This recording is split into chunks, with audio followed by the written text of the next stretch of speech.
terhormat Bapak Syamsul Ma'arif selaku narasumber webinar kita pada kali ini dan koordinator kelompok KKN 56 Gus Asyahab.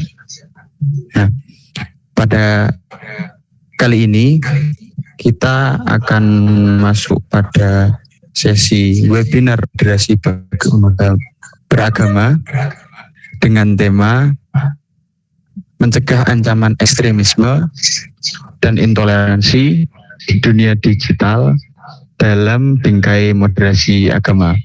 Nah, selanjutnya akan masuk pada sambutan yang akan disampaikan oleh koordinator kelompok 56 Gus Asyahab. Kami persilahkan. Assalamualaikum warahmatullahi wabarakatuh. Alhamdulillahilladzi ja'ala an-nahara rahatan lil-tayyibin wa arsala rasulan 'azim bihi ila yaumiddin. Amma ba'du. Yang saya hormati kepada Bapak Syamsul Ma'arif selaku pemateri kita pada siang hari ini, dan yang saya hormati kepada teman-teman sekalian KKN kelompok 56. Terima kasih atas segala partisipasinya sehingga berlangsung secara pada kali ini. Dan juga tidak lupa kepada peserta webinar moderasi beragama. Terima kasih atas keikutsertaan kalian semua. Pertama-tama marilah kita panjatkan puji syukur kehadirat Allah Subhanahu wa taala yang mana atas limpahan nikmat dan hidayahnya kita bisa selalu menikmati hari-hari kita dengan indah. Salawat dan salam tidak lupa kita sanjungkan kepada Nabi Muhammad SAW yang kita nantikan syaratnya min hadza ila yaumil. Ya, saya di sini saya sebagai koordinator kelompok 6, saya mengucapkan banyak-banyak terima kasih kepada seluruh peserta dan juga semua yang ikut berpartisipasi dalam acara kali ini, sehingga semua berjalan dengan lancar dan aman. Insyaallah setelah webinar ini kita dapat ilmu yang bermanfaat mengenai moderasi beragama. Dan juga tidak lupa saya ingatkan kepada teman-teman sekalian untuk selalu jaga diri, sehat, aman. Akhir kata dari saya, stay and stay home. Wallahu muwaffiq ila aqwamit thoriq. Assalamualaikum warahmatullahi wabarakatuh.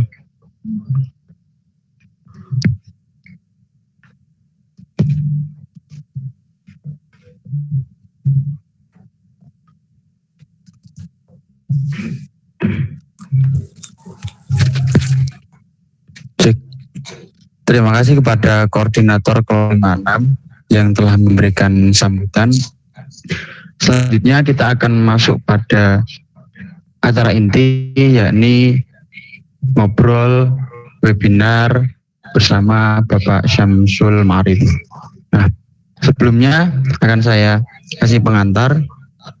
Ya, kelompok KKN 56 berinisiasi untuk membuat webinar yang bertemakan dengan grand design moderasi agama, mengingat semakin canggihnya teknologi, semakin berubahnya zaman yang semakin pesat, banyak sekali oknum-oknum yang ingin merongrong salah satunya keutuhan Pancasila.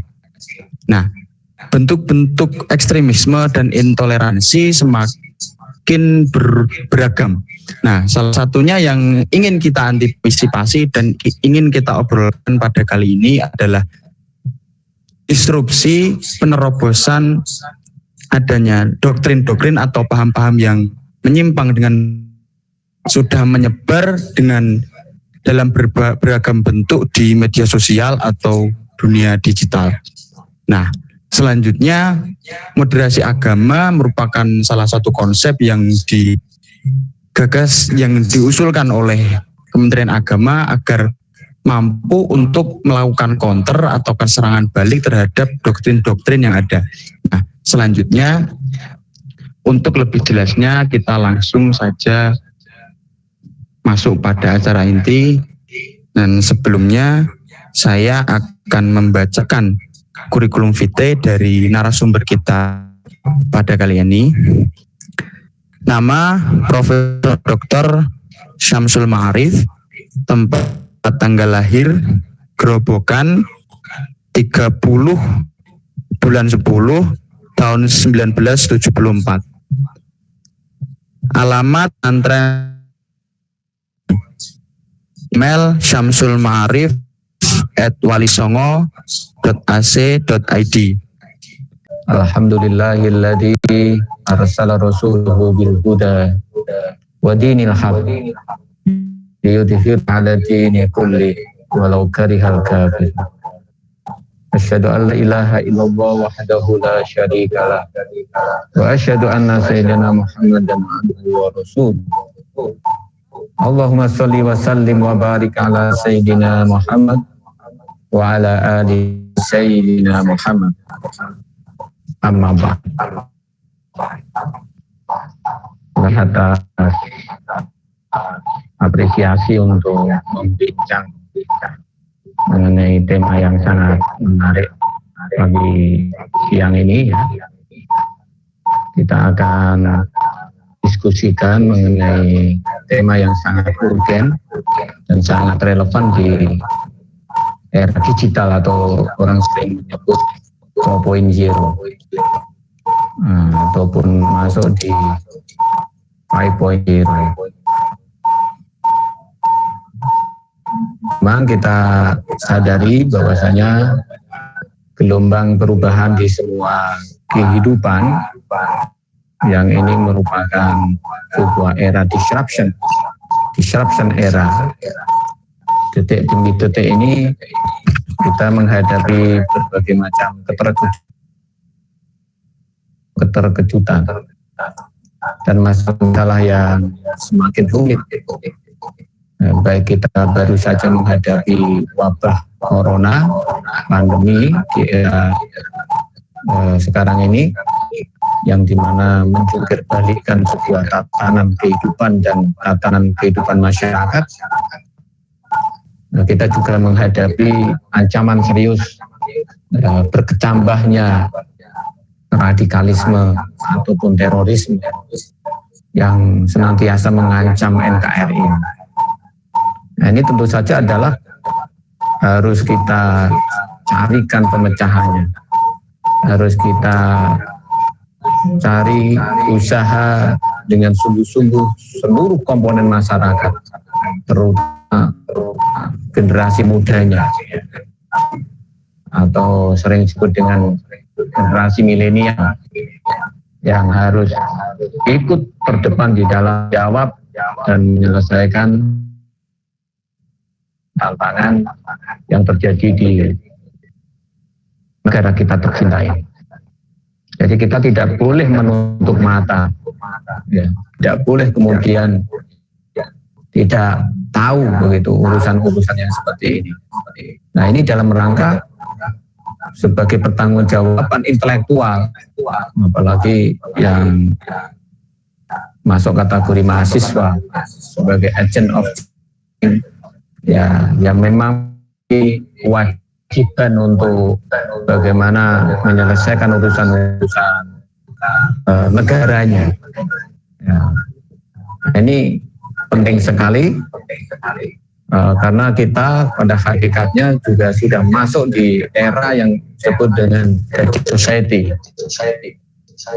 Ada semacam penetrasi internet, ya, dan orang cenderung bercengkrama dengan smartphone. Dulu orang masih asik, ya, bercengkrama dengan dosennya, bercengkrama dengan kiainya. Kalau ada masalah itu pasti mendatangi para kiai, mencari suhu lah, dan lain sebagainya. Nah, sekarang ini orang stres itu larinya juga ke gadget, smartphone. Meskipun yang smart itu phone-nya, orangnya tidak semat-mat. Ini kan bahkan ekspresi ternyata penetrasi negatif smartphone itu. Maka kita harus memahami dan harus berupaya secara sungguh-sungguh untuk melakukan semacam kantor wacana kan di dalam diimbangkan terhadap apa yang telah dilakukan oleh orang yang tidak bertanggung jawab dalam penetrasi ideologis di dunia maya itu. Nah, ini pentingnya kita merebut kembali, mengajak anak-anak muda terutama. Karena anak-anak muda ini kan orang yang baru mencari identitas diri, transisi. Bagaimana dia harus membuktikan kepada orangnya, pacarnya, kemudian orang apa itu namanya mertua ya. Mereka harus menjadi orang ya, to be their self katakan. Sementara mereka juga menghadapi tantangan yang terkadang itu rumit gitu. Maka disinilah pentingnya memperkuat identitas ataupun karakter mereka. Ya. Berhubungan is okay, berkomunikasi is okay. Apalagi membentuk semacam connecting people melalui digital, dunia digital ya. Tetapi mereka juga harus sadar diri bahwasanya dunia digital itu sudah tidak ramah terhadap keberagamaan mereka. Keberagamaan yang notabene daripada kearifan lokal masyarakat. Nah ini perlu ada semacam perbulan ataupun dialektika ya, mewacakan kembali ya, yang mau bertanggung jawab dengan apalagi santri, mahasiswa santri itu harus berusaha memberi penyeimbangan, mengisi konten-konten positif, malah menjadi generasi yang layamu bagian ya. Tetapi memang harus menjadi mahasiswa yang aktif, progresif begitu, dan bertanggung jawab terhadap realitas yang ada di sekitar. Nah itu namanya stand of crisis, mengerti realitas konteks di masyarakatnya. Ya cari ilmu, ya kan, melakukan rilah-rilah intelektual gitu ya. Tetapi langsung saja mengisi konten-konten yang positif sebagai bentuk pertanggungjawaban intelektualnya itu. Jangan kemudian itu ilmu hanya ditumpuk saja. Nah, gitu ya. Ngerti itu kalau menurut Kiai Dewantoro, pakar pendidikan kiai kita itu, kiai pendidikan kita itu. Orang itu harus ngerti, merasa, ya kan? Dia ngerti dia. Tapi juga ilmunya itu kemudian menjadi sebuah laku lampah yang yaitu peka terhadap lingkungan sosial, kondisi sosialnya masyarakatnya. Katakanlah sebagai masyarakat yang moderat, katakanlah sebagai sesuatu yang selama ini dikaji dan menjadi sebuah pengetahuan. Pengetahuan tentang moderasi yang baik itu seperti apa? Itu tidak harus kemudian diapalkan saja. Ya memang tuntutan sebagai orang Islam secara doktrinal teologis itu kan harus moderat. Wa kadzalika ja'alna ummatan wasata. Nah gitu kan. Berarti kan tuntutan doktrinal teologis kalau kita ini harus menjadi orang yang moderat. Tidak terjebak kepada yang ekstrim kiri maupun ekstrim kanan. Nah, pengertian semacam ini jangan kemudian hanya definitif saja, hanya dihafal, memorizing aja, menghafal gitu lah. Nanti ujiannya apa yang dihafal. tetapi menjadi sebuah kepekaan perasaan, ngerasa, oh iya ya, kita harus seperti ini, masyarakat kita ini maju. Nah, maka secara otomatis bagaimana dia itu memberikan semacam apa, persentuhan dari hasil daripada apa yang ngerti dan diberi itu untuk menjadi pribadi-pribadi yang bisa peka terhadap keanekaragaman. Contohan dari peka kan kemudian yang ketiga itu murni itu nih. Nak wes ngerti, oh iya ya kita podo-podo menusoni itu menyatakan beraneka ragam agama, budaya, etnisitas, tidak. Nak disakiti mesti yo sakit, ya toh. Orang non gelem diganggu yo ganggu itu. Nah, tapi laku kualitas ya dalam kehidupan karakter harus kemudian menjadi pribadi-pribadi yang moderat, yang bisa menghormati, ya kan, memuliakan orang lain atas nama kemanusiaan. Karena masing-masing dari agama juga menganjurkan ini sebagai core values ya, sebagai sentralnya itu. Islam mengajarkan tasawuf, gitu kan ya. Agama lain mengajarkan cinta kasih. Nah ini ketika bertemu kepada nilai-nilai universal dan membudaya menjadi kesadaran masyarakatnya, saya yakin apa yang Anda takuti dengan teroris, radikalisme itu akan hilang. Ya, radikalisme itu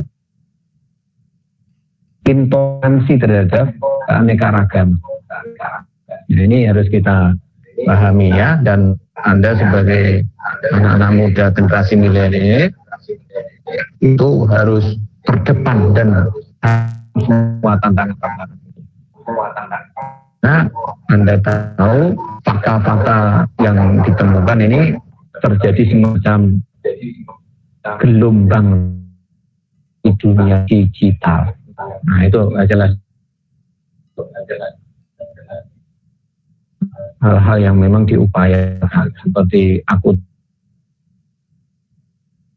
yang sifatnya YouTube, ya, Instagram, Twitter, apalagi Facebook, WA. Nah, ini menjadi sarana yang dijadikan atau ditunggangi oleh orang-orang yang tidak berkepentingan. Nah, invisible lah kalau kita rodok ngetren itu invisible. Ya, mereka yang jauh dari nilai-nilai agama, ternyata ingin merubah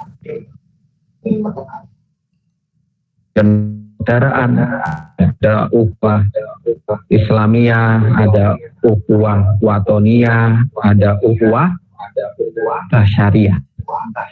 Loh, gitu loh. Jadi itu yang harus kemudian melekat dan harus menjadi kesadaran anak-anak muda ini. Yang notabene memang gelombang radikalisme melalui digital itu yang tinggi ya, hasil penelitian tinggi dari misalkan Anda dari UIN Jakarta ya, kemudian yang dilakukan oleh BNPT, FKPT, kemudian lembaga-lembaga independen seperti Setara, Institut misalkan gitu. Itu menjadi warning, ya, warning bagi masa depan kemajemukan negara kita ini. Nah, kalau kita tidak segera sadar, nanti akan bisa bergeser kepada suatu cara pandang yang dari masyarakat yang guyup rukun, toleran, ya kan, tadi mengekspresikan nilai-nilai persaudaraan atau persamaan, ya, itu kemudian menjadi watak yang kemudian jauh daripada nilai-nilai lokal wisdomnya. Nah itu ya, jadi orang yang eksklusif gitu ya, sering menyalahkan, ya, bahkan naudzubillah ada yang sering-sering apa itu mengkafirkan tetangganya. Ya. Nah ini yang perlu dipahami ataupun kalau bisa yang direduksi lah pola pikir seperti ini. Nah kita tahu ada semacam polarisasi. Kita harus ada polarisasi yang cukup tegang di masyarakat kita ya. Nah, misalkan tentang fatwa-fatwa yang dilakukan oleh ulama kita yang moderat itu. Misalkan dulu kan ya karena ini ada wabah pandemi ini, mohonlah jangan sering kumpul gitu ya. Sholat di rumah, ibadah di rumah gitu ya. Nah, seperti mungkin Anda kalau membaca pertama kali muncul fatwa MUI nomor berapa 14 tahun 2020 itu. Nah itu kan ternyata terjadi polarisasi yang berbeda-beda. Ya. Ada yang pro, ada yang menolak, ada yang masuk pada kategori moderat, ada yang masuk kepada radikal.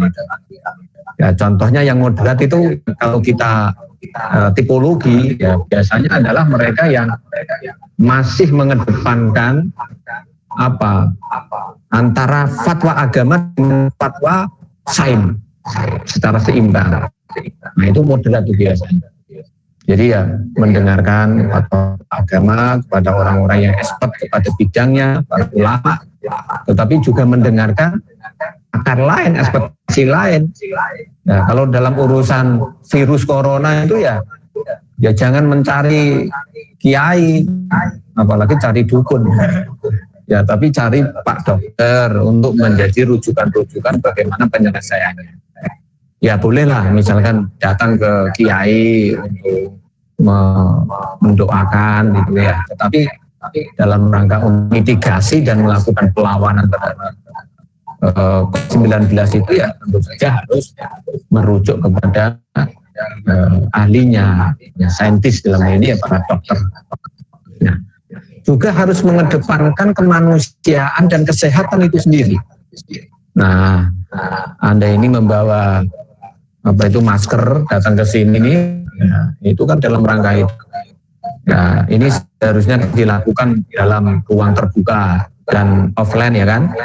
Maka hanya 3 gelintir orang ini, yang lain pada tidur di rumah. Nah, harusnya seperti itu memang, itu dalam rangka memang kemanusiaan ya, menjaga mereka supaya tidak terpapar. Siapa tahu Anda ini membawa bibit-bibit virus corona kan tidak tahu. Nah, makanya perlu dijaga dengan protek kesehatan. Nah itu namanya kita melindungi diri. Jangan menyerah, harus tetap waspada, ya. Stay at home. Nah gitu. Apalagi di Jawa Tengah ini mau stay at home 2 hari ya. Nanti kita ikuti saja.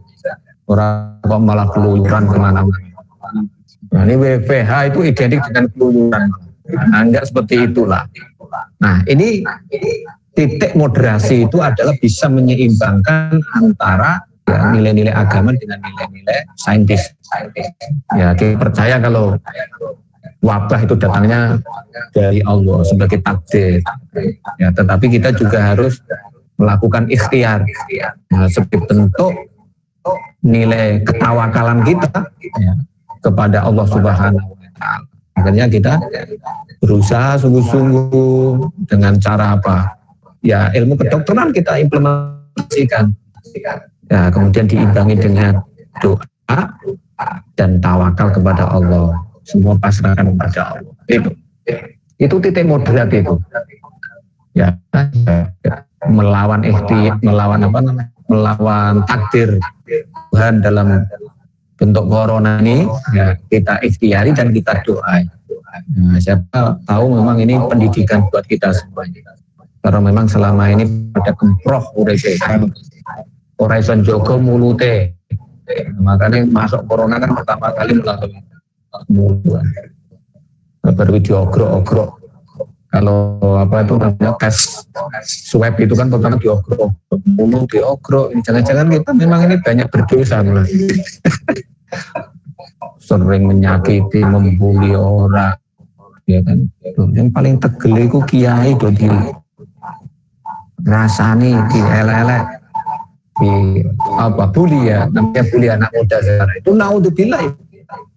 Nah, maka Allah jangan-jangan menurunkan yang namanya corona. Juga kita ini sering membahas nadhofatu minal iman. Wapit komprohnya macam. Ya, Masya Allah ya, luar biasa ini ya. Yang namanya WC kayak agar beradaban. Wong itu cantik, ayu-ayu, ganteng-ganteng, tapi WC-nya naudzubillah.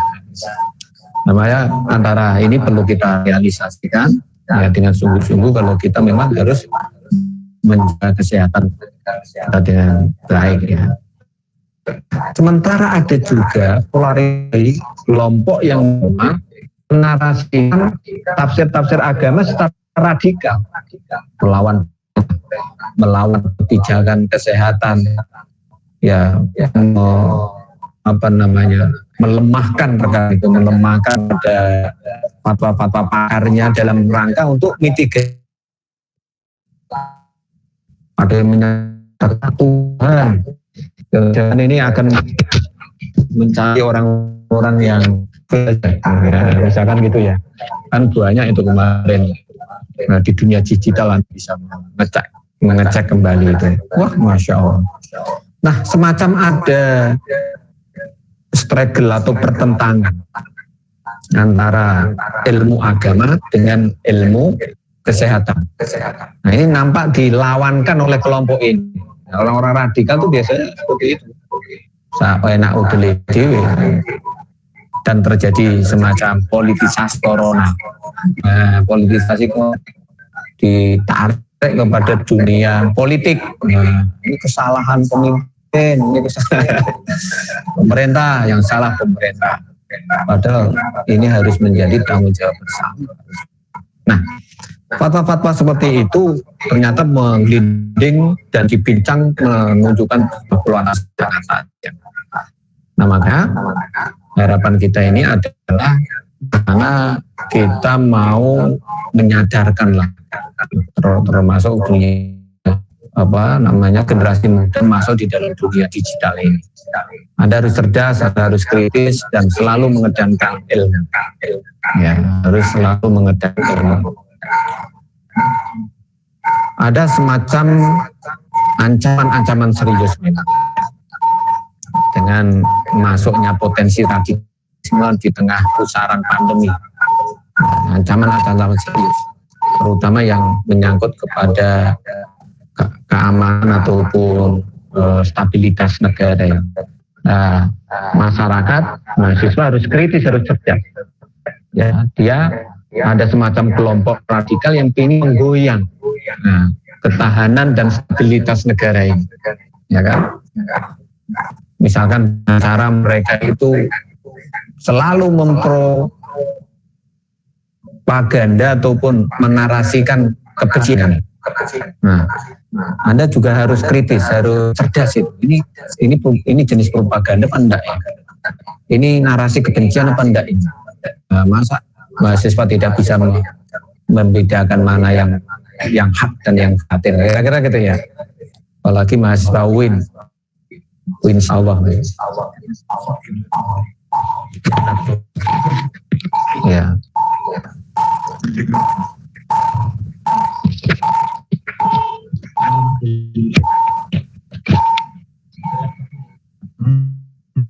Maaf ya, ada gangguan ya. Jadi terus dibenari dulu. Nah,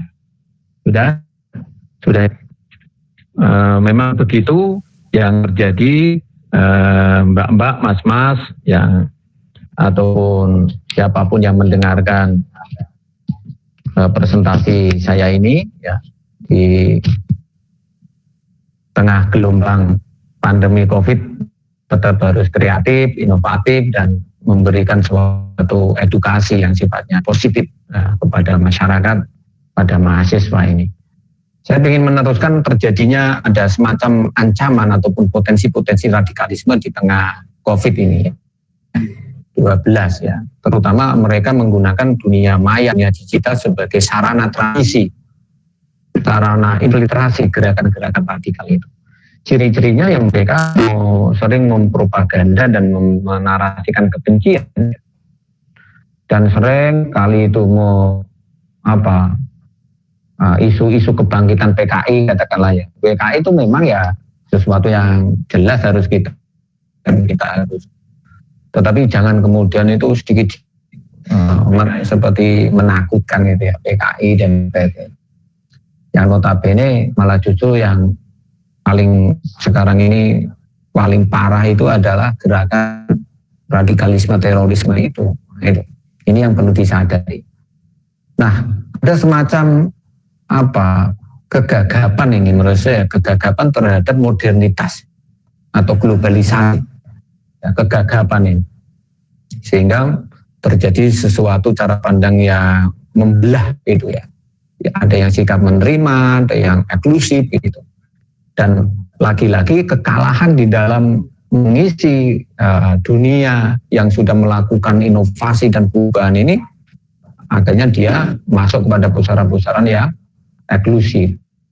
Tidak mau bersaing, tidak mau menghadapi kenyataan atau perubahan zaman ini. Akhirnya mereka masuk pada pusaran-pusaran yang tidak baik atau disebut dengan eksklusif.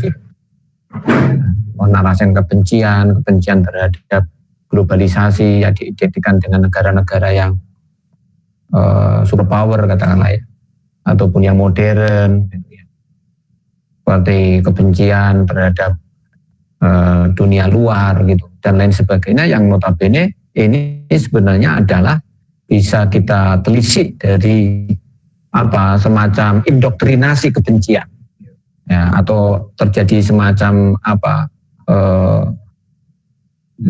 penanaman kebencian lah terhadap the others itu, the others atau orang lain yang berbeda dengan kita. Nah, kemudian ada sistem khilafah yang dianggap ini sebagai alternatif kira-kira gitu ya. Ada orang, anak-anak muda dikumpulkan ya, kemudian dicekoi gitu. Bahwasanya sistem khilafah ini adalah sebagai sistem alternatif. Nah, dilawankan dengan realitas masalah yang sering ditemukan sekarang ini. Nah, yang satu itu menghadapi goncangan, kekalahan di dalam menghadapi modern. Yang sisi yang lain itu adalah mencari lagi-lagi sistem khilafah sebagai alternatif, kira-kira gitu loh ya. Nah, ini kemudian banyak menyedot perhatian banyak orang, dan Anda kalau tahu ya, sumber-sumber resource ataupun dunia digital itu banyak digunakan oleh orang yang menginfiltrasi ideologi khilafah ini ya, melalui dunia digital itu. Kalau Anda paham e-book, Anda harus kritis ya, pembacaan terhadap kitab-kitab yang sekarang banyak dilakukan takrif oleh kelompok-kelompok itu, diterjemahkan kemudian dinarasikan dalam perspektif mereka. Ya, ini juga harus paham, apalagi yang mengerti bahasa Arab itu. Kenapa yang ngerti bahasa Arab itu tidak mau menerjemahkan kitab-kitab kuning? Kitab kuning malah diterjemahkan oleh orang lain yang berideologi jahat, kemudian dirusak, ditahrif, dikurangi, disesuaikan dengan ideologi mereka. Nah, ini yang saya katakan, Anda juga harus paham ataupun melek digital, dan ini perlunya namanya literasi digital. Nah, literasi digital ini. Nah, perlu diwaspadai, orang menjadi radikal itu tidak ujuk-ujuk itu. Anda harus paham, tidak ujuk-ujuk menjadi radikal atau menjadi intoleran misalkan ya. Tetapi orang itu banyak dipengaruhi oleh sikap ataupun cara pandang.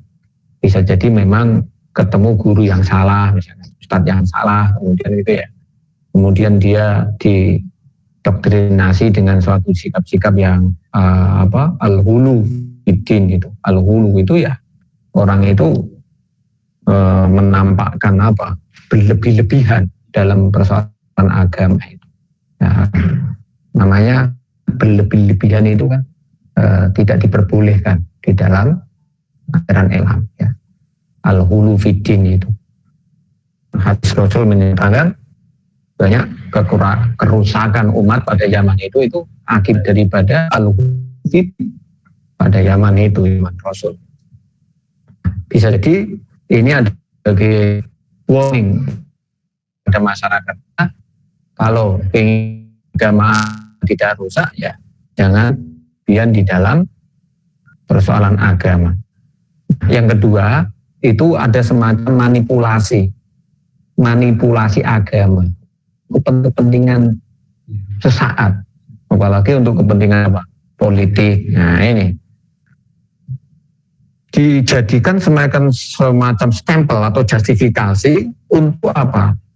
Untuk tujuan-tujuan yang tidak dibenarkan atau jauh daripada nilai-nilai agama, misalkan. Nah itu namanya manipulasi kitab suci.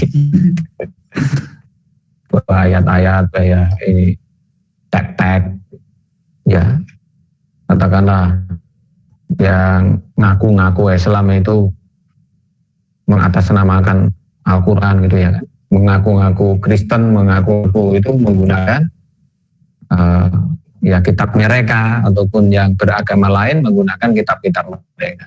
Tetapi dimanipulasi untuk kepentingan-kepentingan sesaat yang jauh dari nilai-nilai agama yang luhur. Ya, ini. Kemudian apa? Ada suatu apa? Making habit ataupun habituation yang memang orang itu cenderung mudah untuk radikalis, menjadi radikal itu. Itu tidak hanya semacam tiba-tiba ya, memang itu memang panjang orang menjadi radikal itu. Akhirnya dia mudah menjadi anarkis, dan kemudian dia bahkan naudzubillah tuh banyak anak-anak muda yang siap menjadi temanten itu. Ketemu bidadari surga itu dengan meledakkan diri. Ya bagaimana ketemu bidadari surga gitu, wong gosong kayak seperti itu. Ya pasti pada tidak mau lah yang namanya bidadari surga. Wong bidadari surga itu ya cerdas, orang goblok kok. Masa ketemu wong sing gosong-gosong, sing ganteng wae akeh, sing soleh wae akeh. Itu yang Anda perlu pahami ya, mahasiswa dan masyarakat ya. Bahwasanya mahasiswa ini terkadang sekarang juga sudah disusupi itu gerakan-gerakannya. Ada teroris yang ikut demo. Ya, dulu itu di Sumatera Utara ya, ada namanya demo ya. Pernah terjadi apa? Berencana menyerang sebuah masjid itu, ya, berencana menyerang sebuah masjid itu. Mereka mengatasnamakan Barisan Mahasiswa Rakyat Bersatu. Ya dulu ya, di tahun berapa itu? Anda kalau tahu 2019 ya.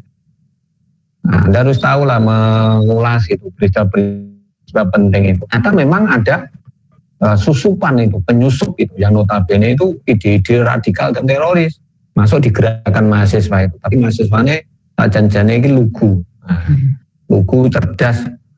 Artinya cerdasnya itu cerdas bukan di buku ya, tapi juga cerdas di lapangan, di realitas kehidupan. Ini perlu diwaspadai. Nanti supaya ini bisa bedakan gitu ya, mana yang gerakan murni, gerakan mahasiswa, ini suara masyarakat, dan mana yang suara setan. Itu kira-kira ya. Harus bisa membedakan itu. Ini sampai jam berapa ini? Nah, bagaimana migrasi radikal ke teroris? Ini saya sebutkan ya. Ada semacam gelombang yang sifatnya itu step by step itu ya. Dari kalau kita meminjam teori Super dan Bert itu tahun 2005 ya. Itu ada tahap-tahapan orang menjadi radikal itu. Ada orang pertama itu ya wajar-wajar saja. Ya orang itu ya seperti orang biasa namanya praradikalisasi. Orang umum, orang berjualan, jualan apa itu namanya? Ya kemarin ditangkap di Rembang itu kan jualan apa itu namanya tebu itu. Ya, tebu, jualan tebu biasa mereka. Hidup bermasyarakat biasa itu. Itu namanya praradikalisasi itu ya biasa itu. Tetapi ketika orang biasa ini bertemu ya melalui halakoh, misalkan gitu ya, diisi oleh orang radikal itu, maka biasanya itu ada bayat-bayat. Kowe kepingin lebu surga ora?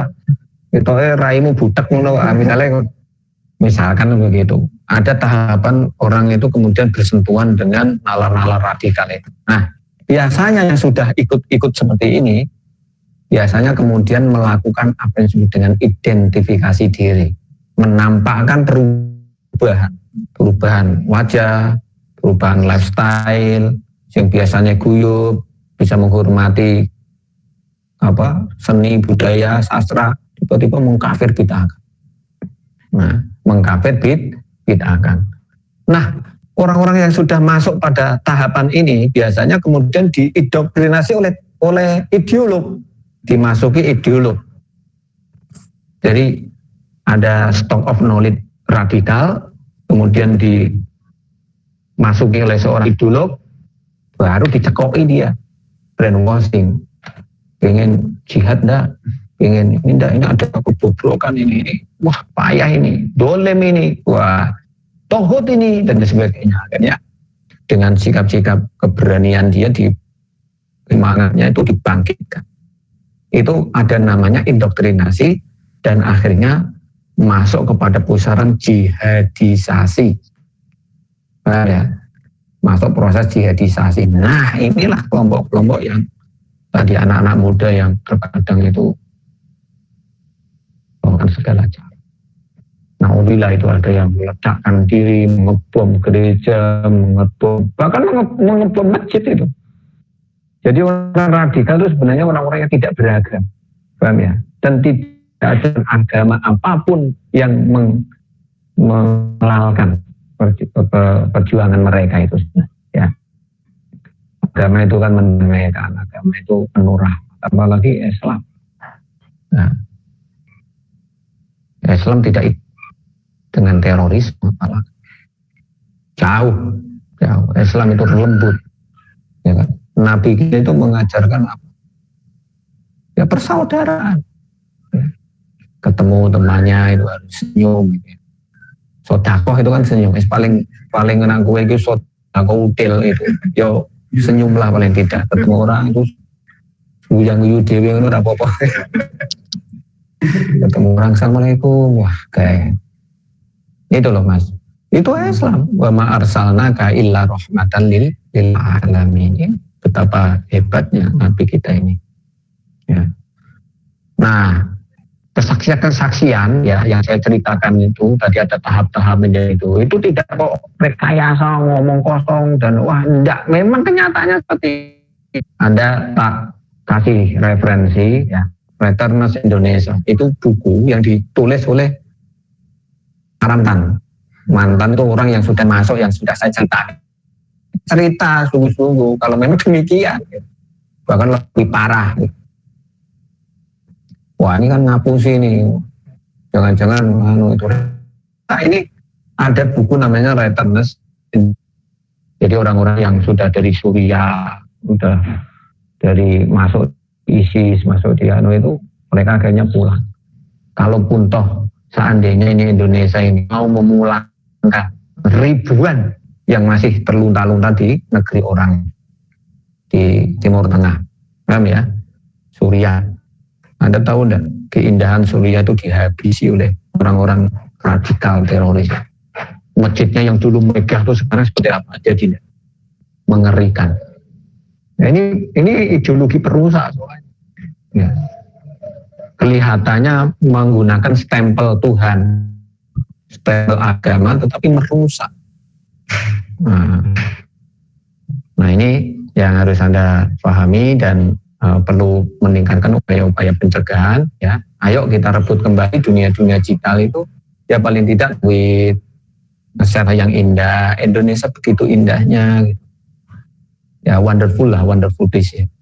Wonderful places ya, di mana Anda berusaha, di mana misalkan Anda itu di Magelang, fotolah yang indahnya Magelang, jangan mau dirusak indahan Magelang. Purwodadi jangan kamu kira hebat loh Purwodadi itu. Nah gitu ya, pertaniannya hebat, guyup rukunya, seni ya, ini di mana-mana sebenarnya. Indonesia lah pokoknya. Ini perlu kamu tampilkan dalam suatu perwajahan yang indah dan menyentuh ya. Ini sebagai realisasi syukur sebenarnya. Bersyukur kepada Allah, ya bersyukur hidup di negara tercinta ini, yang notabene kita ini memiliki demografis termasuk termasuk keuntungan demografis yang luar biasa. Semuanya bisa hidup. Ya. Jadi jauh lah kalau dengan negara-negara lain. Nah, saya pikir ini bagian daripada upaya-upaya pencegahan itu ya, dan kita perlu ada kesiapsiagaan ya, perlu merawat damai, perlu merawat kebinekaan gitu ya, membangun ketahanan keluarga, masyarakat, ya pemerintah itu sendiri, gitu. Ketahanan terhadap ancaman-ancaman ideologi ya ideologi yang tidak sesuai dengan ideologi negara kita ini. Kemudian memperkuat jejaring ya, kerjasama gitu, lintas budaya, lintas agama, lintas etnis dan lain sebagainya. Jadi jangan menjadi orang kagetan ya, tapi yang lintas batas. Kemudian penguatan imunitas ya, imun terhadap corona juga imun terhadap radikal. Jadi ketika ketemu orang-orang yang seperti itu tuh kita sudah kuat gitu. Nah, kalau bisa diajak guyon aja lah orang-orang. Jangan rekoso urip wis rekoso kok rekoso. Apalagi suruh keras-keras. Itu udah keras, jangan keras ini. Ya, kemudian itu namanya ketahanan imunitas itu. Nah, bagaimana membangun sebuah kesadaran bersama ini dengan optimalisasi misalkan nilai-nilai local wisdom, misalkan ini ya. Anak-anak muda itu bersastraria gitu loh. Jangan menjadi anak-anak yang polot gitu ya. Ya, maksimalkan itu seni rebana, seni keroncong ataupun yang lain, ataupun apa itu.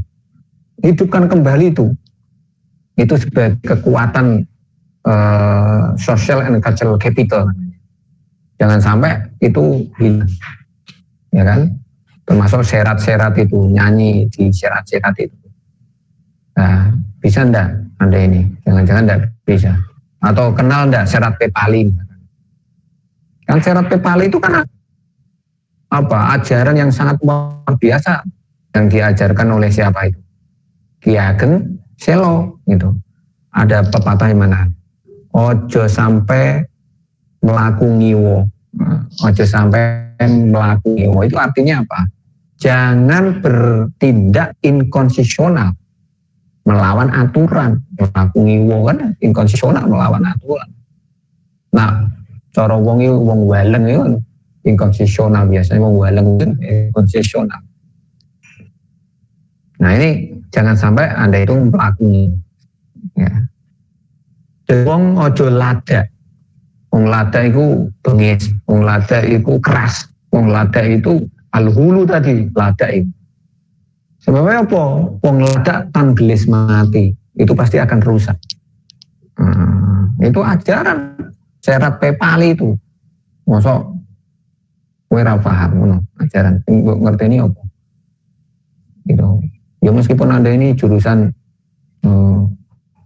ilmu al-Arabiyah, tapi ya walatan as-saqafah al-hadarah al-Indonesia misalnya gitu ya. Al-hadarah was-saqafah al-Jawiyah. Nah, al-Jawiyah al-Wusta. La buta alaika. Antahfat antahmil yani min umur al-mutasila bi hadis saqafah wal lugha al-Jawiyah. Wa khina ma laqaitum yakni minum ini malah di bahasa Arab. Lali. Misalkan begitu. Jadi misalkan ketika Anda itu ketemu orang Jawa, orang tua ya pakai bahasa Jawa, rasa taal ya Syekh misalkan. Ya ngertiin aku gitu. Nah, aku dijak ngomong bahasa Arab itu kadang gendeng apa salah. Ya, kemudian ini menjadi sebuah model yang gaul yang baik itu ya, anak muda yang berbudaya, nah ini beragama dan berbudaya ya, ini keren nanti ya. Kamu tahu enggak yang namanya Isra Mi'raj itu kan sebenarnya Kanjeng Rasul itu sudah wusul pada Allah itu, betapa indahnya ketemu Allah ya. Nah gue gitu ya serah mungkin lah ketemu Allah, mengkagen maksiat atau ketemu Allah. Lah Kanjeng Rasul tuh sampai nikmatnya itu sebenarnya kan tidak mau kembali, ngapain kembali? Tetapi kesadaran beliau kepada umat-umat Lah iki nak aku tak terus ke wis ketemu Gusti Allah mengko piye dunyane. Itu artinya Kanjeng Nabi itu ya beragama, tetapi kemudian dia berbudaya, bersosial dan berbudaya. Makanya kembali ke bumi dan melakukan interaksi kembali. Nah, dengan cara pandang yang begitu ya, yang soleh, yang senyum, yang gaul, gitu kira-kira, yang baik, yang lebih berperadaban, dan membangun masyarakat yang lebih berperadaban sesuai dengan wahyu kenabiannya. Nah, itu ada visi-visi profetik yang kemudian bisa terimplementasi dengan baik. Nah, saya ingin begitu, maksud saya ya. Tolong visi misi profetik kenabian itu, ayo kita hidupkan kembali di era digital. Piye carane semua piye isi itu konten-konten dengan yang baik. Apa podcast, apa tuh namanya podcast ataupun ini viral. Viral webinar ya kan. Pokoknya jangan viral sing orang genang. Setiap hari kan Anda membuat ini atau bisa melihat viral yang enggak genang. Nah, entah kebencian, narasi kebencian, entah pada banyak orang stres atau banyak orang ya macam-macam orang hidup di dunia digital ini ya, makanya perlu kita kembalikan kepada kebudayaan yang baik yang berjangkar kepada visi profetik kita, dan kita membaca kembali ya apa yang telah diwariskan oleh Nabi terhadap para ulama kita, yang membaca dokumentasi kitab-kitab yang telah diangkit oleh para ulama kita itu caranya begitu. Nah, ketemu Nabi kira-kira angel, sahabat ya apalagi gitu. Nabi ya angel, sahabat yo tapi ini isolah gitu. Makanya ketemu ya para kiai sebagai orang yang paling dekat dengan kita. Paling nak pengen urip selamat gundelono sarunge kiai semono kuwi lho. Itu artinya supaya tidak latah kembali kepada gitu kan. Kembali kepada apa? Ya apik saja kembali kepada Quran hadis harus. Nah, memang kapan kita itu meninggalkan hadis dan Quran? Anda tanya. Begitu ya, tetapi kita ngaji dengan benar, dengan keilmuannya sehingga benar-benar kita ini mengerti secara utuh ya totalitas terhadap agama kita ini. Ya, karena kita orang berislam, orang yang beragama Islam ya, sungguh-sungguh di dalam atau belajar, memahami ya, dan sekaligus mengamalkan ajaran Islam. Itu. Insya Allah dengan begitu kita akan menjadi pribadi-pribadi yang baik dan siap mengisi dunia digital ini dengan kebaikan-kebaikan. Siap menjadi lokomotif peradaban. Lokomotif nyadarkan, menggerakkan sesuai dengan nilai-nilai Islam. Mungkin demikian karena hujan ini kayaknya. Nah, nanti kalau hujan deras ora kedengaran. Terima kasih. Assalamualaikum warahmatullahi wabarakatuh.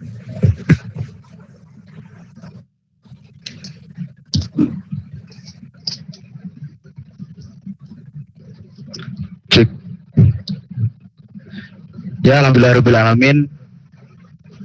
Bincang-bincang kita selesai, kita masuk pada sesi tanya jawab. Beberapa poin yang bisa saya simpulkan dan saya sampaikan kembali bahwa kita menghadapi ancaman lebih terhadap radikalisme.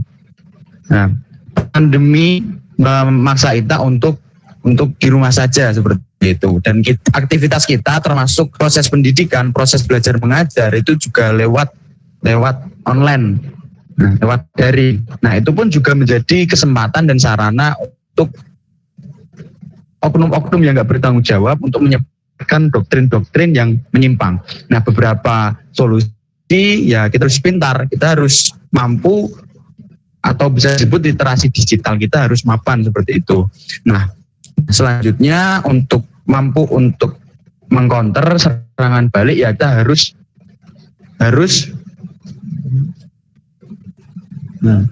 kita kita harus mengoptimalkan local wisdom. Nah, kita punya identitas bangsa yang seharusnya kita rawat agar ya mampu untuk menyerang, mengcounter doktrin-doktrin yang kurang baik seperti itu. Nah, selanjutnya saya buka sesi tanya jawab. Monggo untuk teman-teman bisa menyampaikan pertanyaannya, nanti langsung dijawab oleh Pak Syamsul.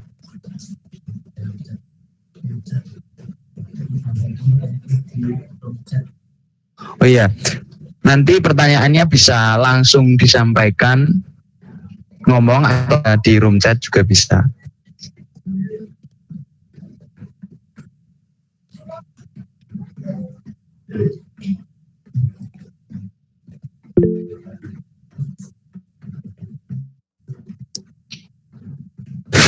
Itu ada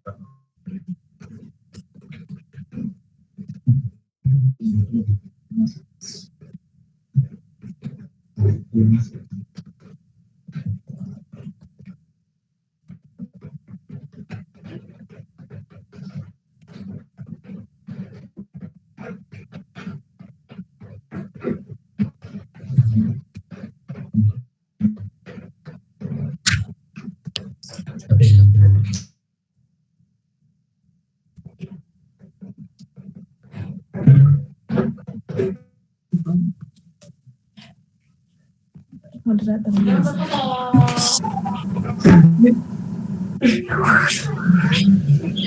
Untuk kepada Bapak moderator, saya mau bertanya.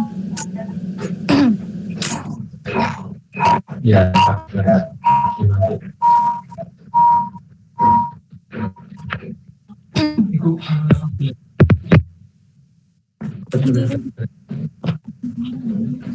Saya mau bertanya, bagaimana cara untuk mengkonter radikalisasi yang ada di dunia maya, terkhusus dalam masalah agama, yang dimana sudah banyak sekali tersebar di dunia maya. Misalnya seperti menyebarkan ilmu agama yang Islam, tapi dia menjelaskannya itu masih kurang kompeten gitu.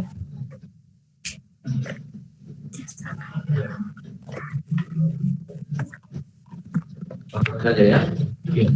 Ya memang menjadi tanggung jawab dan kepedulian kita terhadap masalah-masalah jadi di lingkungan kita ini. Kalau semacam ajaran-ajaran yang terkesan radikal ataupun tidak sesuai gitu ya, karena disampaikan misalkan dengan nada-nada kebencian ya, kemudian expert atau tidak ahli di bidangnya misalkan begitu, maka perlu ada semacam edukasi terhadap masyarakat. Paling tidak menampilkan indikator-indikator agama yang santun. Ya, berdakwah itu dengan cara yang santun. Ya, caranya yang santun, lemah lembut gitu ya. Tidak menggunakan metode-metode yang sifatnya tadi kekerasan, membuli, memfitnah gitu ya. Tetapi benar-benar yang selaras dengan ide-ide modern agama itu. Ya, dalam hal ini yang terkenal dengan harus tasamuh ya kan, harus tawazun, harus ta'adul, tawasud gitu. Jadi yang sifatnya itu santun, tidak keras ya, kemudian tidak memaksa, tidak ada intimidasi gitu. Karena memang agama itu tidak boleh mengintimidasi itu. Karena agama itu so masuk suku loh misalnya gitu ya, masuk mulai misalnya gitu. Dan apa semacam pemaksaan itu, la ikraha fiddin. Kemudian dia itu harus toleran, bisa menghormati orang lain dan tidak fanatik. Nah, ini ciri-ciri yang harus Anda edukasikan kepada masyarakat kita itu. Nah, lebih baik memang Anda juga harus bisa berargumentasi secara ilmiah.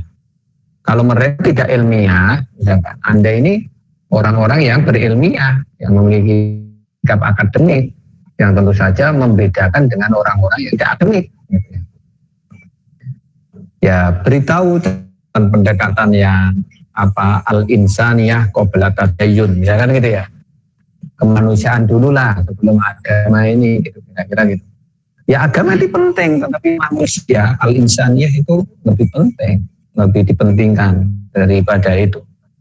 Jadi dahulukan dulu kemanusiaan sebelum agama, itu kira-kira supaya nanti terjadi harmoni, terjadi sebuah sikap saling menghormati, ada mutual love di antara kita ini yang notabene manusia itu mesti berbeda satu sama lain, ya gitu. Nah, apabila Anda itu menemukan kasus-kasus, katakanlah kasus-kasus yang kurang relevan ataupun ini tidak sesuai, gitu ya, perlu tabayun lah, tabayun. Beranikan kritis itu, tabayun apa benar itu. Anak-anak muda ini jangan cepat juga menjustifikasi persoalan. Ya, misalkan ini kan baru ada viral nih antara Abu Janda dengan yang lain itu. Abu Janda itu maksudnya yang janda itu gimana? Anda kalau tidak tahu ya itu apa? Jangan-jangan memang ada konteks yang hilang. Misalnya ya, tabayun dulu. Gitu. Jangan ikut-ikutan marah-marah. Gitu. Ya, saya sih menyarankan sebagai akademik itu harus kritis, kreatif, harus memiliki kepekaan dan berani melakukan simulasi triangulasi itu. Ya, basis-basis data triangulasi itu ya sumbernya sih apa, berbeda enggak antara satu dengan yang lain, antara dokumentasi dengan orangnya, sadar enggak? Nah itu akademik namanya, ya tidak langsung kemudian peh itu apa ya? Ya meskipun berbeda, misalkan berbeda ideologi, Anda ngamuk, misalkan berbeda perspektif ngamuk, jangan kita lihat. Wah ini seandainya ini misalkan gitu antara yang kanan dan kiri ditemukan bagaimana ya, misalkan ada upaya-upaya perjumpaan, dialog, temukan saja misalkan, dudukkan, berani enggak? Dudukkan, diajak mediasi, Anda sebagai mediator gitu ya. Kalau mediator kok malah ngamuk-ngamuk, ya enggak akan ketemu. Atau ikut-ikut narasinya itu kebencian, ya tidak akan selesai. Tetapi Anda memberi penyeimbang. Apa benar Mbak? Misalkan apa benar itu, di mana itu konteksnya, seperti apa itu tagnya, mana konteksnya gitu. Nah misalkan sekarang ini ada juga ini paham-paham yang selalu menghalal bid'ahkan itu ya. Nah itu terkadang juga harus diberitahu itu. Jangan sering mengkafirkan orang. Kamu tahu enggak sebuah hadis itu, barang siapa yang mengkafirkan temannya gitu ya, padahal dia bukan kafir, kafir itu akan kembali kepada yang mengkafirkan itu hadis itu, dan hadisnya hadis sahih gitu kan. Pokoknya hati-hatilah ya, terhadap persoalan-persoalan seperti ini yang menjustifikasi. Nah kecuali kalau memang ada fakta berbasis data dan berbasis penelitian. Nah, misalkan identifikasi mengenai kelompok-kelompok radikal yang sudah dilarang oleh pemerintah, itu mesti fakta, ada datanya. Ya, masuk pada kategorisasi kelompok radikal itu yang mana? Misalkan JI, JAD, ya jelas lah itu sayap-sayap ISIS itu kan. Nah, sayap-sayap ISIS itu harus tegas, harus berani menyatakan karena memang mereka yang selalu rongrong kewibawaan dan merusak ideologi negara. Bahkan HTI juga, HTI sudah dilarang. Bahkan sekarang ini ada surat edaran ya, ASN dilarang untuk berpartisipasi atau berafiliasi terhadap kelompok-kelompok atau ormas yang dilarang atau sudah dibubarkan oleh pemerintah. Atau yang sudah dilarang oleh pemerintah itu pasti sudah melalui kajian penelitian yang serius. Ngono wae, rasane aneh jadi manusia itu. Ojo mlaku ngiwo, maksudnya ngono. Ya, seperti itu. Jadi mahasiswa juga harus cerdas, kritis ya, memiliki sikap akademik ya, dan memiliki cara pandang yang tawasud.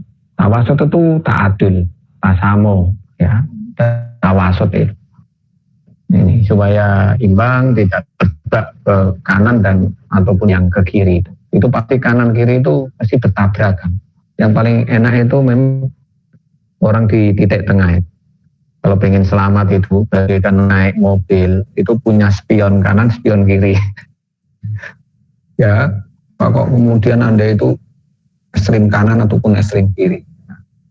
Nabrak sana, nabrak sini kan. Ya pokoknya harus titik tengah supaya selamat. Ya, itu Mbak siapa tadi, luar biasa pertanyaannya, terima kasih. Mungkin ada yang lain.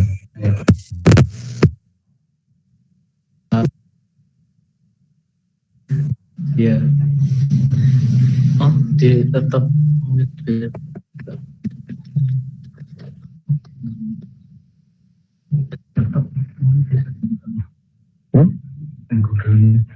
Chatroom. Oh, chatroom. Ya. Mana tadi? Enggak ada. Oh, ini.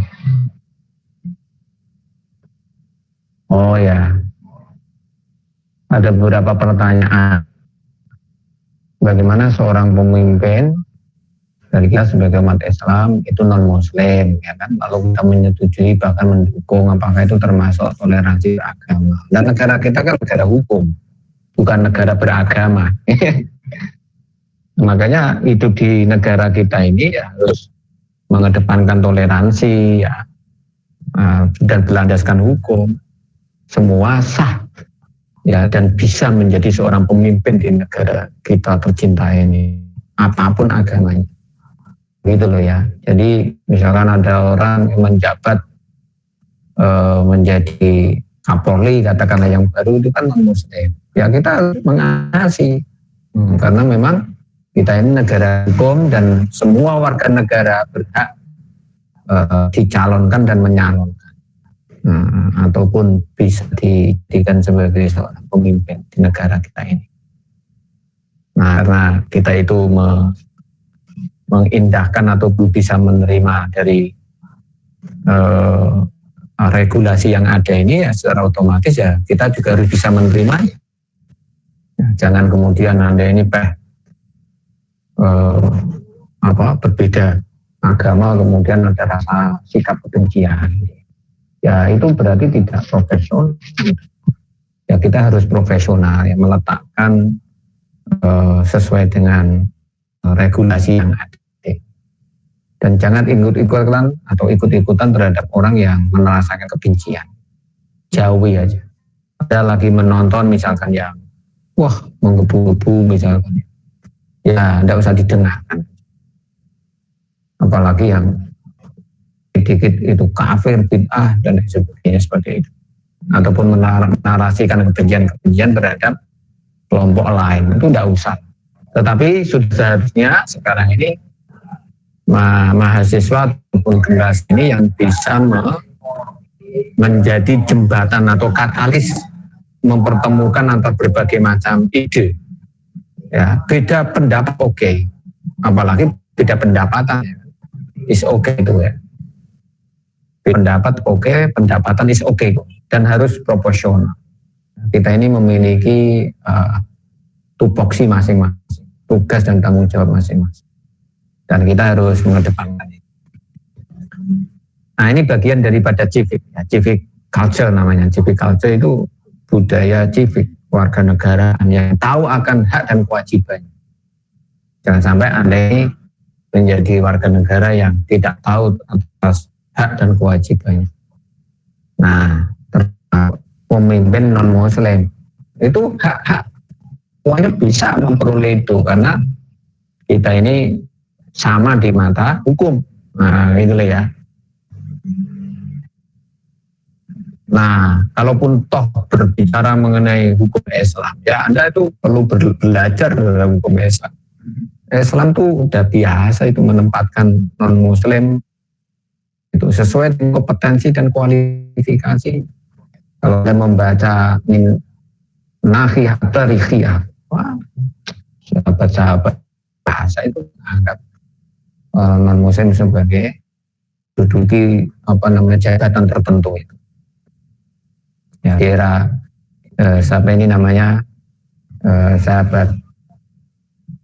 Utsmaniyah ya, di Utsmaniyah ataupun di itu yang peradaban kita itu luar biasa.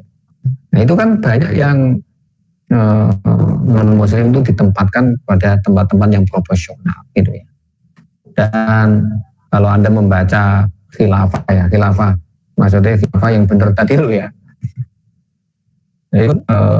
Khilafah itu sudah biasa itu mengangkat non-muslim menjadi pejabat yang administratif, mengurusi ya tata kelola masyarakat.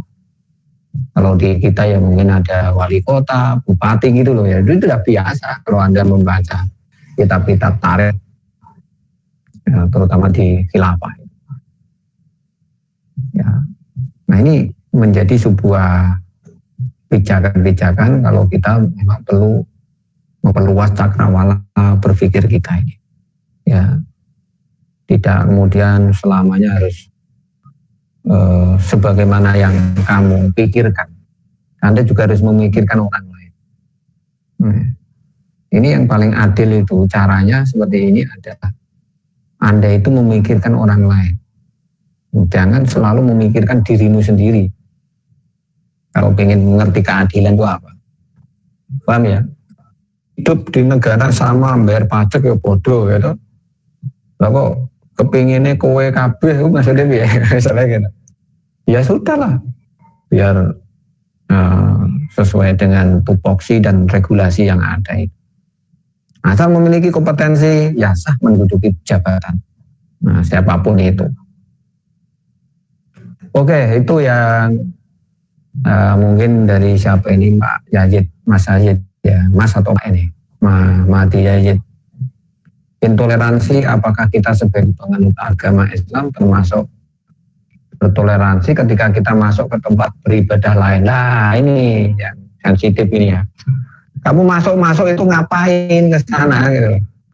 Kalau kamu pengen hanya sekedar mukorona ya, ataupun pengen tahu ya no problem lah. Tetapi kalau ikut-ikutan ibadah itu ngapain?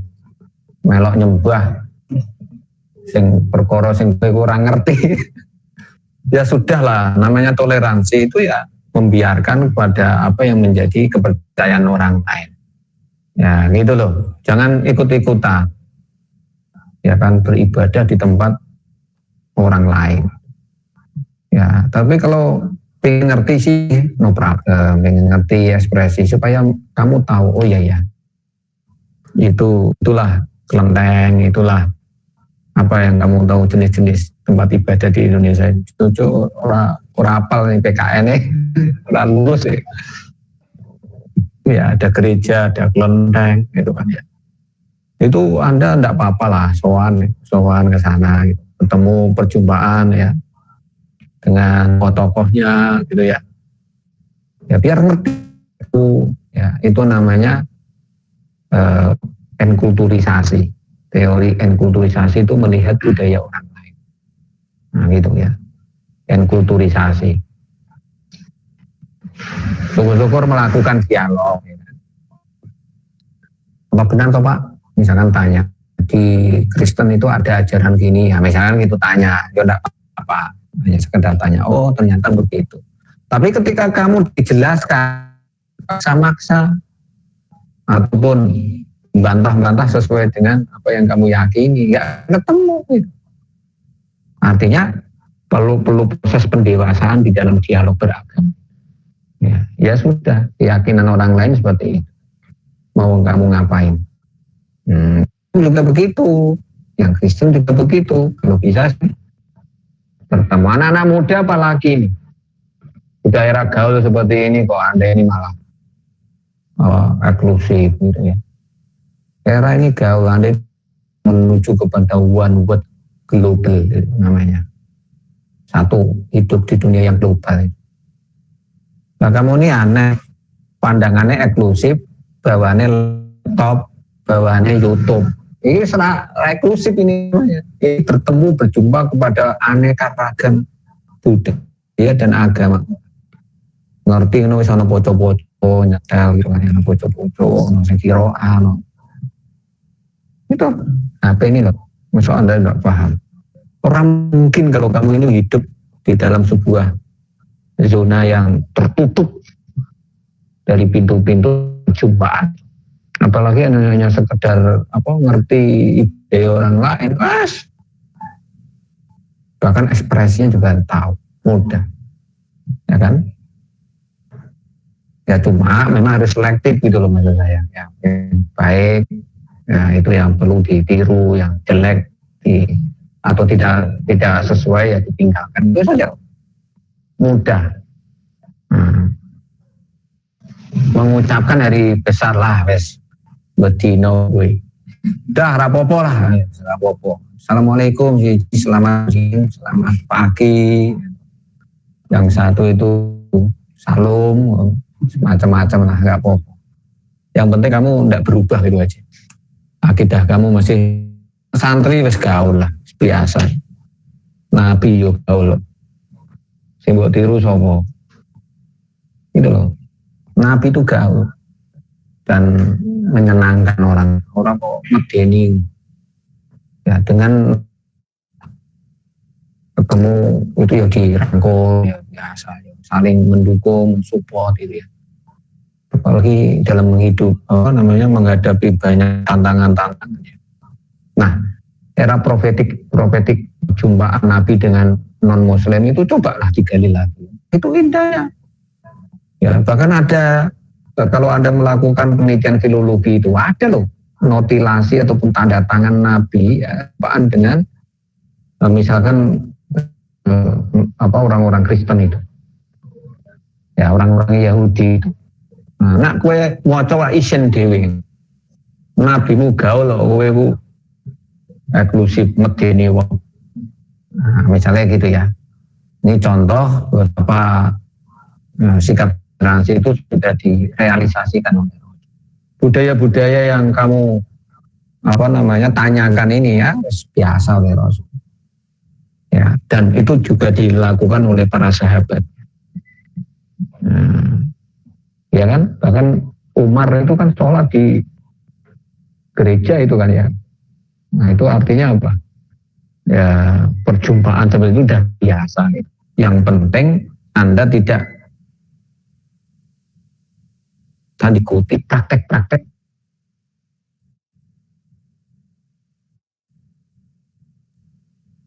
diantarmu ya kan. Ilmu praktek lah. Itu sebagai menurut saya adalah satu pendewasaan di dalam beragama. Nah gitu. Mas Mahdi Yazid ya dicatat dan dimengerti ya. Ya oke, banyak yang makasih, terima kasih, oke. Nah, pertanyaan ya, suaranya ya memang hidup di maya ya seperti hidup tidak jelas ya. Kan? Mahasiswanya turu kabeh orang ngerti ya. Wong hidup di dunia maya. Ya, pokoknya perlu saling mengerti lah ya, memahami.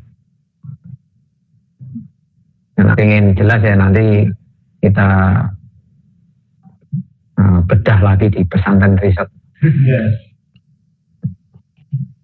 Oke, demikian ya. Cukup? Ya, silakan. Beberapa waktu lalu kan ada kejadian di Padang yang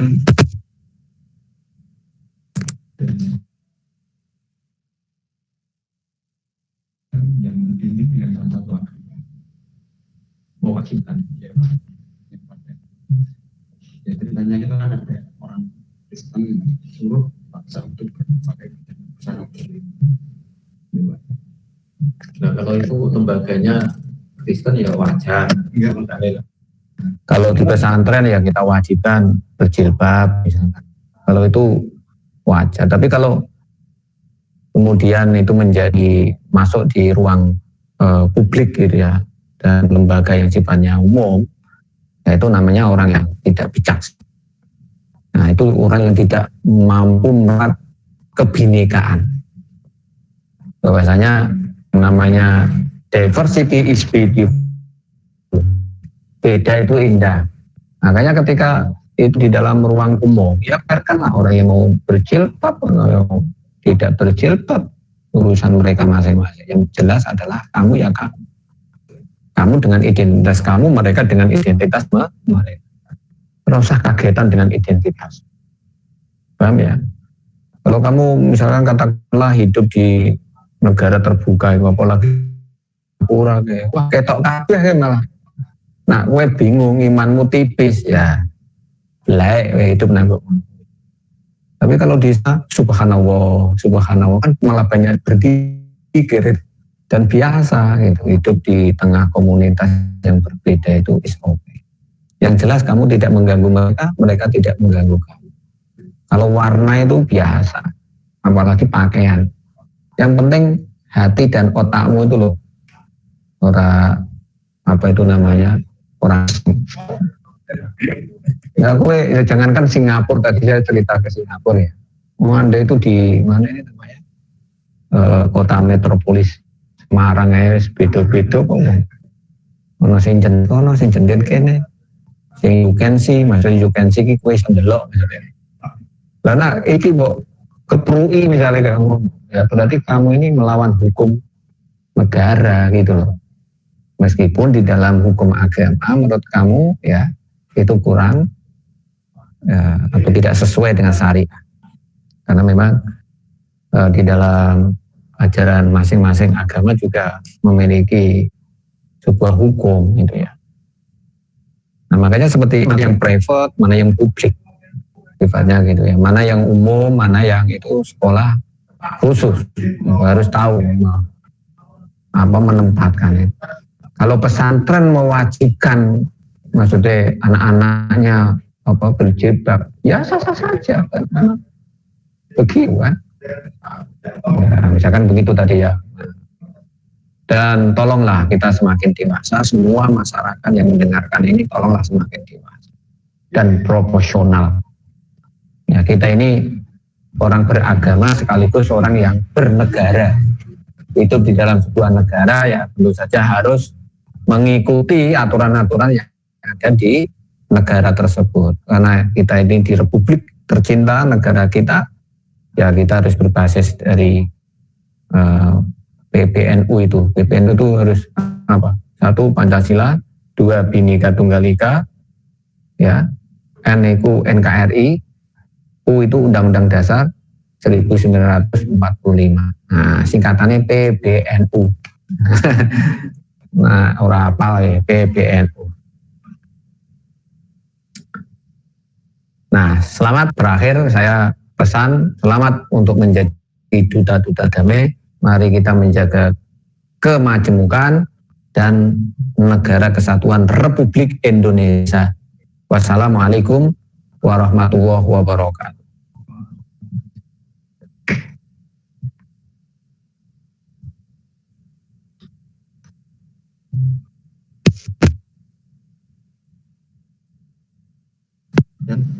Ya, kita pada akhirnya sudah mengikuti acara webinar moderasi kemerdekaan iman. Ya, kurang lebihnya dari kami, dari Pak Syamsul, mohon maaf yang sebesar-besarnya. Wassalamualaikum warahmatullahi wabarakatuh.